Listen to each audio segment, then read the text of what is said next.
Hey everyone, and welcome to Learn English No 1. Today, we're sharing a classic tale with a valuable lesson. The Farmer, the Sparrow, and Self-Reliance.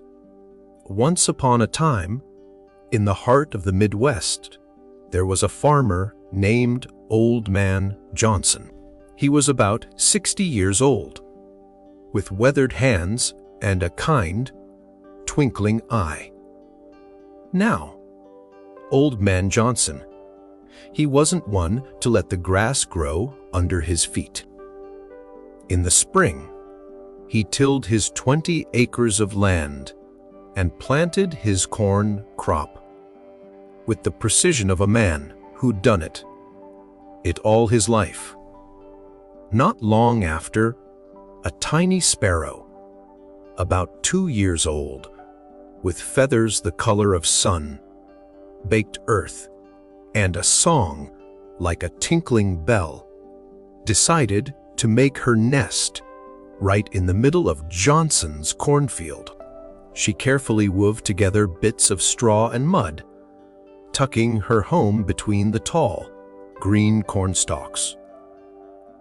Time flew by, and soon, Mrs.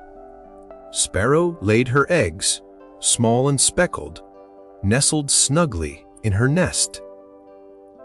Then, tiny baby sparrows with big, hungry eyes and soft, downy feathers emerged from their shells. They lived happily with their mother, chirping all day long. Mrs. Sparrow worked hard, flying miles every day to the nearby woods, searching for juicy worms and tender insects for her growing brood. She always came back to her babies as quick as she could, because there was no place in the world she'd rather be than with her little ones. One afternoon, when Mrs. Sparrow returned from a long, hard day, she found her children huddled together, shivering, with wide, frightened eyes. Her heart sank. "What is it, my little ones?" she asked in a soft voice. "What has frightened you so?" The baby sparrows, whose names were Pip, Squeak, and Tiny, began to chirp all at once. They explained that Old Man Johnson had come by the field today, and he'd been talking about his harvest. He said, squeaked Pip, the eldest, that tomorrow he would send his sons to cut down the corn. "Yes," chirped Squeak, the middle one. "He said they would be here first thing in the morning with their sharp knives and huge sacks." "What are we gonna do?" Tiny, the youngest and smallest, whimpered. "Where will we go once the corn is gone? We don't even know how to fly yet." Mrs. Sparrow listened carefully to their frightened words. After thinking for a moment, she looked at her children with a reassuring smile. "Don't you worry, little ones," she said calmly. "Nobody is going to come tomorrow to cut the crops. You can be sure of that, so please, don't be afraid." The next day, just as Mrs. Sparrow predicted, no one showed up at the cornfield to cut down the corn. The whole family breathed a huge sigh of relief, and things went on just as before, with the young sparrows growing bigger each day. The days turned into weeks, the weeks into a month, and the corn grew even taller. The young sparrows were now getting close to the time when they'd be able to fly. One day, Mrs. Sparrow returned from the forest, just like any other day, and once again found her children terrified. They were all huddled together, looking at each other with panic in their eyes. "What is it now?" asked their mother, concern and worry starting to creep into her voice. "What has made you so frightened this time?"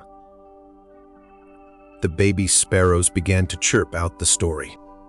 "Oh, Mother," said Pip, "Old Man Johnson came back to the fields today, and he was talking about his harvest again." "Yes," said Squeak. "He was saying that he was going to send some hired help tomorrow to cut down the corn. He said he had already paid them a lot of money, so they should be here early to do the job."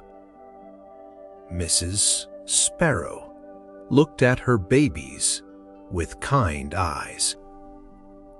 "Don't you worry, my dears," she said, trying to keep the panic out of her voice.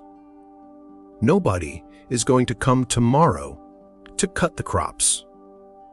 You can be sure of that. So don't be afraid. Just relax and eat your worms." The next day again, just as their mother had said, no one came to harvest the crops. The family of sparrows were starting to get a little cocky, thinking that they were too clever to be caught out. The family went on as they had been for many more weeks, and the young sparrows were now very close to being able to fly with confidence.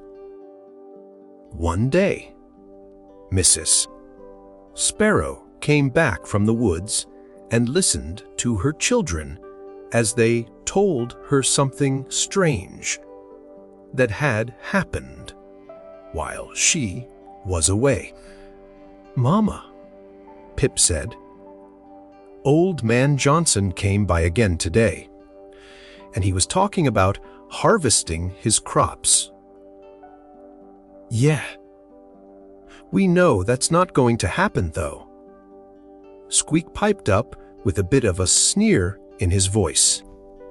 Mrs. Sparrow looked at them all with a serious face. "What exactly did he say, though?" she asked. The young sparrows looked at each other with slightly confused looks on their faces.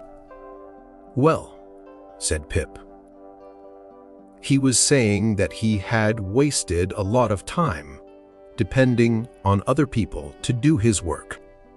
He was saying that tomorrow he would come to cut the crops by himself first thing in the morning."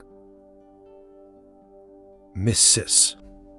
Sparrow didn't say anything, but she knew in her heart that something had changed. She got straight to the point. "My children," she said with a new kind of urgency, "we must leave this place at once and find another place to build our nest. I know that for the last few times the farmer said he was going to cut down the corn. He didn't do it. But this time it's different. You can be sure that tomorrow morning that farmer will be here to do his job." The young sparrows looked at their mother with surprised looks on their faces. "But Mom," said Tiny, "the farmer has said he was going to come and cut down the corn for the last few weeks now, and each time nobody has come to harvest the crops." Mrs. Sparrow looked at each of her children in turn. "My dear babies, listen carefully," she began. "The first time the farmer depended on his sons to do the work. The second time, he depended on some hired workers. When you depend on other people to do your work, it's easy for that work to not get done, especially if that's not their priority. But this time, she said with finality, he has decided to do it himself, and when a person decides to do something by themselves, you can be sure that they are going to do it, therefore. Tomorrow, he is definitely going to come to harvest the corn. The children were finally able to fly well, so, with great speed. The little family of sparrows flew away from the cornfield and found a safe place to build their new nest in the shade of a huge oak tree in the woods. The next day, Old Man Johnson came to the fields bright and early and began to harvest his corn. He was all alone, and he got the job done. He worked hard from morning until the sun started to set. He was proud of himself, and when he finally went home, he felt good that he had finally finished the job that he had been putting off. If we take a close look at our own lives, we will find that those who are always depending on others to do their work usually never get that work finished. In fact, depending on others to do your work is just another way of saying that you are being lazy. It doesn't mean that you shouldn't ever ask for help. That's not it at all. It is never wrong to ask for help. But if you really want to get things done, and you want to get things done on time, then the best way to do that is to do it yourself. When you learn to help yourself, people will have a lot of respect for you and what you do, and people will always be there to help those who are willing to help themselves. It's okay to ask for help, but it's never right to depend entirely on other people to do the things you need to do. Therefore, if you have any dream in your life, don't ever depend on others to fulfill that dream for you. Instead, take the reins and do it yourself. You'll be amazed at what you can achieve, and you will always be successful in the things that you decide to do by yourself. Well, that's our story for today, folks. I hope you all enjoyed it. If you did, please make sure you leave a comment below and tell me what you thought. Don't forget to hit that subscribe button and press the notification bell so you can keep up to date with all of our new videos. Love you. See you soon, my good friend.